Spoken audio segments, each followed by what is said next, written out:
Raven, tawagan mo si Grandpa. May meeting na naman siya sa abroad. It's urgent and his presence is expected.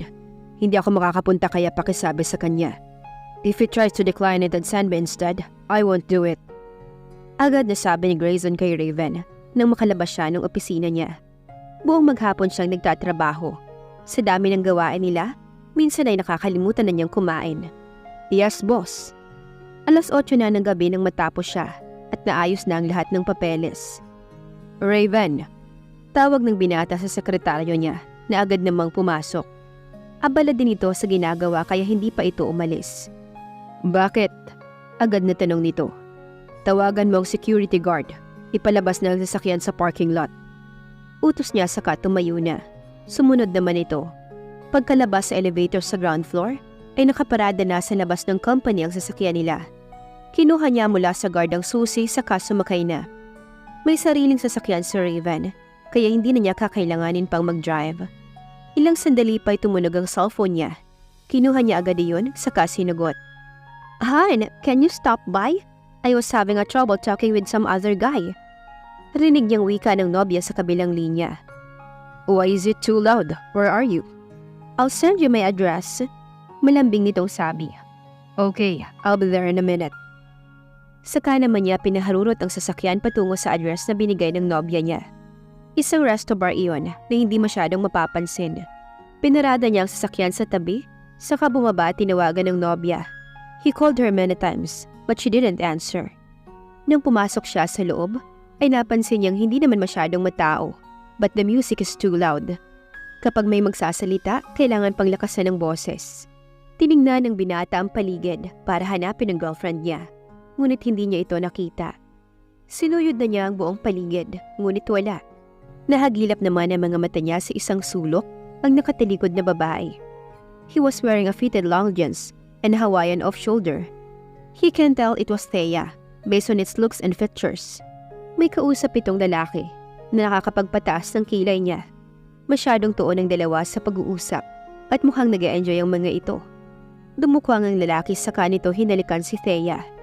Naikuyom niya ang kamao niya, saka agad na lumapit at hinila sa kwelyo ang lalaki. It was around his age and looks like decent man, but he hated him for kissing his woman. Pasaway ka, sabi niya sabay suntok sa mukha nito. Idiniin niya ito sa gilid ng mesa habang inaambahan ng suntok. Han, stop it! Pagpipigil ni Thea pero hindi siya nakinig. Patuloy niya lang itong sinuntok. Grayson, tama na! Ano ba? Sigaw ni Thea. Saka sila pinagkakaguluhan ng mga naroon. Natigil ang musika at lahat ng mga tao ay sa kanila nakatuon. Tinulak niya ang lalaki. Saka umaray nang tumama ang likod nito sa sahig. Tumawa pa ito sa dahan-dahan na tumayo habang inaalalayan ni Thea. What's wrong with you? Galit na tanong ni Thea sa kanya na nakapagpainit ng ulo niya. Mapakla siyang tumawa sa tinuro ang lalaki. What's wrong with me? Who is he? Thea, I am your boyfriend. Might you let this man kiss you? Hindi ako hibag. We've been in a relationship. But how dare you cheat on me? Tinatanong pa ba yan, Grayson? I am tired of this relationship. And please don't bother me anymore. Ikaw nga ang boyfriend ko, pero ibang binabahay mo. I'm sorry. Thea, you know about my situation. You said you understand. She already said she's tired. Let her go. Sabat naman ng lalaking nasuntok niya. Besides, she chooses me over you. Dagdag nito. Lalapitan sana niya ito para dambaan ng suntok, ngunit pinigilan siya ng mga naroon. Galit niyang iwanaksi ang mga kamay na nakahawak sa kanya. Saka mabilis na lumabas ng resto bar at sumakay ng kotse niya. Kainis, napaniwala niya akong mahal niya. Pinagsusuntok niya ang manibela habang nagmamaneho saka mas binilisan pa ang pagpapatakbo. He ended up in front of Lake's resto bar. Dumiretso siya papasok saka umupo sa stool, kaharap ng counter at umorder ng hard na alak. Ilang minuto na siyang nakaupo roon, pero hindi pa rin siya nakontento. Umorder siya ng isang bote ng mas matapang, saka tinungga ito at tinungga. What is this, Grayson? Inis na wika ni Thea nang makita ang mensahe ng ina sa kanya tungkol sa pagtira niya sa mansyon kasama si Sandra. Let me explain, Thea. That happened 3 years ago, and I swear, we never see each other before. My grandpa told me that he'll give us 6 months and after that, I can be free from that marriage again. You understand me, right? You can wait until the right time, right? I promise you, I'll marry you. Promise? I promise. Naiinis na napailing ang binata habang binalikan ang pag-uusap nila ng nobya. Sa sobrang galit na nararamdaman niya, naikuyom niya ang kamao niya saka sinuntok ang mesa. Ano ba? Sigaw ng nasa di kalayuan sa inuupuan niya nang matapunan nito ng alak sanhi ng pagsuntok niya sa mesa. Ngumiti lang si Grayson sa sobrang kalasingan at kinawayan nito. Lumapit ito sa kanya saka siya kinuwelyuhan. Mag-iingat ka sa susunod kung ayaw mong masaktan. Giit nito. Tumawa lang siya sa kawinaksi ang kamay ng lalaki. Ngunit hinigpitan nito ang hawak sa kwelyo niya, kaya sa inis niya ay nasuntok niya ito. Uloko ka pala ah! Galit na sigaw ng lalaki. Saka siya sinuntok ng sinuntok. Manang! Tarantang tawag ni Sandra sa kasambahay, ngunit hindi ito sumasagot. Nasa likod na bahagi ng mansyon ng maid's quarter, kaya hindi gaanong maririnig ang boses niya. Nangangamoy alak pa ito. Hoy Grayson, gumising ka. Wala ka na ba? Wika niya rito. Ngunit hindi ito sumagot. Puro sugat ang labi nito at may mga pasa ang katawan at marumi ang damit nito. Hinawakan niya naman ang pulsuhan ng binata. Maayos naman, pero bakit puro pasa ito at may sugat sa katawan? Ano bang ginagawa nito sa opisina niya? Dahan-dahan niya itong binuhat pero hindi niya kaya. Napapaaray ito kapag nahawakan niya. Mukha namang may ulirat pa ito. Hindi nga lang makagalaw ng maayos dahil malamang sa dami ng pasa. Buti nga't nakauwi pa ito. Aniya sa sarili. Diyos mio! Anong nangyari dyan sa asawa mo? Gulat na bulalas ni Manang. Napangiwi siya nang marinig ang salitang asawa. Hindi siya sanay at ayaw niyang masanay. Ewan ko ho dito. Mukhang galing sa gyera. Laptop na naman at mga papeles ang kaharap sa opisina niya. Sagot ni Sandra sa kadahan-dahang tinanggal ang suot nitong sapatos. Nagpatulong naman siya kay Manang na magbuhat dito, papasok sa guest room. Dahil kung iaakyat pa nila ito sa taas, masyado nang mahirap. Teka sandali, kukuha muna ako ng mga gamot at pampalinis dyan sa sugat niya. Sabi ni Manang, saka lumabas ng kwarto nang may higa nila sa kama ang binata. Grayson? Tawag niya rito. Istorbo talaga to sa ginagawa ko. Mahinang saad nito. Siguro nakahanap ka na ng katapat mo, no? Magpa-party na ba ako nito? Nakita mo na rin siguro ang kinabukasan mong puro bugbog at pasa dahil sa ugali mo. Pangaral niya, pero alam niyang hindi siya nito naiintindihan o naririnig dahil sa kalasingan. Paano ka nga pala nakauwi? Buti buhay ka pa. Bumukas naman ulit ang pintuan ng guest room, saka pumasok si Manang. Oh, eto na iya. Sabi ni Manang dala ang gamot para sa sugat. Tanggalin mo muna ang kasuotan ng asawa mo at tinisan mo ang mga sugat saka mo ilagay ito at sakayang ointment. Sabi ni Manang na tinuro ang dala nitong panglinis ng sugat. Kukunin ko lamang ang maligamgam na tubig para pamuna sa kanya. Sige Manang, sagot ng dalaga. Saka lumabas ng kwarto si Manang. Dahan-dahan niyang tinanggal ang jacket ni Grayson kahit labag sa kalooban niya. Umiinda pa ito sa sakit kapag natatamaan ang sugat nito. Tinanggal niya ang damit nito pero pinigilan nito ang kamay niya. Kung gusto mong mabuhay, umayos ka. Hindi ko na naisin na galawin niyang katawan mo. May katawan din naman akong akin. Sabi ni Sandra. Saka mabilis na tinanggal ang kasuotan nito. Mr. Arrogant Guy turns out to be a basagulero guy. Wika niya. Saka sinadya pang idiin ang paglilinis sa sugat nito. Buti na lang, no? Ilang saglit namang may dalang si Manang na maligamgam na tubig. Saka niya pinunasan ang katawan nito. Saka naglagay ng ointment sa mga pasa ng binata. Kinausap naman siya ni Manang tungkol sa kalagayan nito. Mabuti at hindi siya masyadong napuruhan. Mga pasalang at galos ang natanggap nito. Pero kailangan pa rin itong magpakonsulta sa doktor dahil baka mamaga ito o mas lalala pa. Ilang saglit naman ay dumating rin si Raven kasama ang family doctor nila Grayson. Baka tumawag ito sa kanya kanina, kaya alam nito ang nangyari kay Grayson. Ayon sa doktor ay ayos lang ang kalagayan ng binata.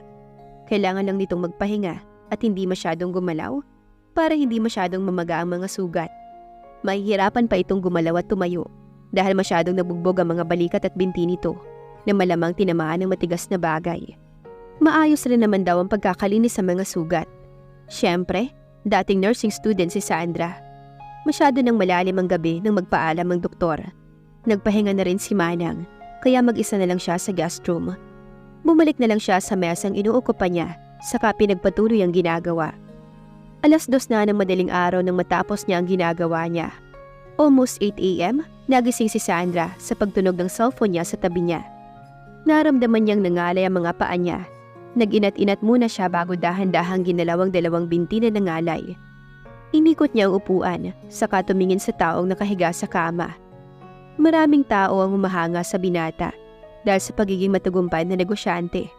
Adonis kung ilalarawan nito, pero mukhang Shokoy dahil sa pasa ng mukha nito. People usually describe him as a perfect guy that every woman wants, but she can see it. Masyadong arogante ito at mayabang sa kanya. Hindi niya gusto ang pananalita nito kapag nag-uusap sila at napakayabang pa. Himala namang hindi ito nagising ng maaga. Dahan-dahan siyang tumayo at lumapit sa binata. Napapailing na lang si Sandra habang tinitignan ang mga pasa at sugat sa katawan ng asawa. "Are you done staring at my handsome face?"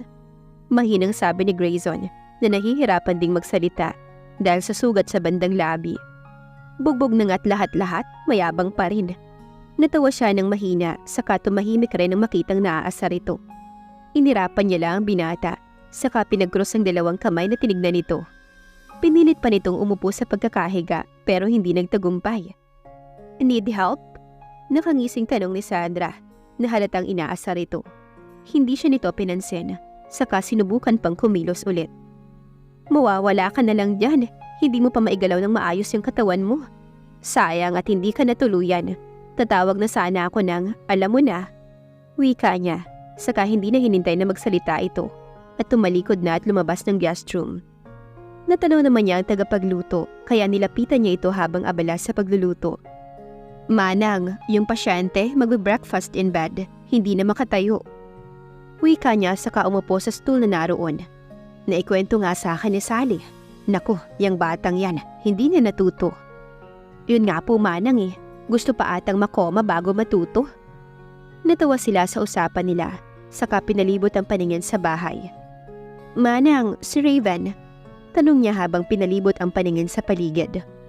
"Umalis kanina pagkarating niya rito. Tinawagan ng chairman. Sabi niya siya na raw muna ang bahala sa opisina. Kailangan raw muna ni Sir magpahinga.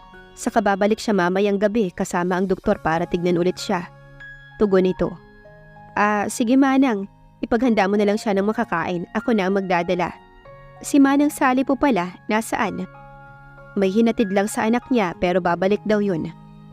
Tumango lang siya saka nagtimpla ng sariling kape. Inubos niya muna ito saka eksaktong natapos ang pagluluto at nilapag ang tray sa mesa. Nagpaalam muna siya bago kinuha ang tray at bumalik na sa guest room. Nakahiga pa rin si Grayson na parang napapagod na saka kapilit sa sarili na makatayo. Mababasa sa mukha nito ang inis at pagtagis ng bagang. "Pagkain mo, magpakabusog ka," sabi niya. Saka nilapag sa bedside table ang tray, saka niya tinalikuran. Bago siya makalabas sa guest room, ay nilingon niya muna ito, saka nginisihan. "Mukha yatang may katapat ka na. Bugbog na bugbog ka eh. Buti at hindi mo nakalimutang huminga kagabi." Pang-asar niya, bago tumalikod at sinarado ang pintuan. Nagbihis muna siya sa kwarto niya at naligo saka bumaba ulit. Kumakain siya ng hagahan nang may tumawag sa kanya. "Hello? What time ka papasok today?" "After lunch." "Okay, sa klase na tayo magkita-kita. Nasa library ako ngayon. I forgot to finish my work." "Okay, take your time. See you at school."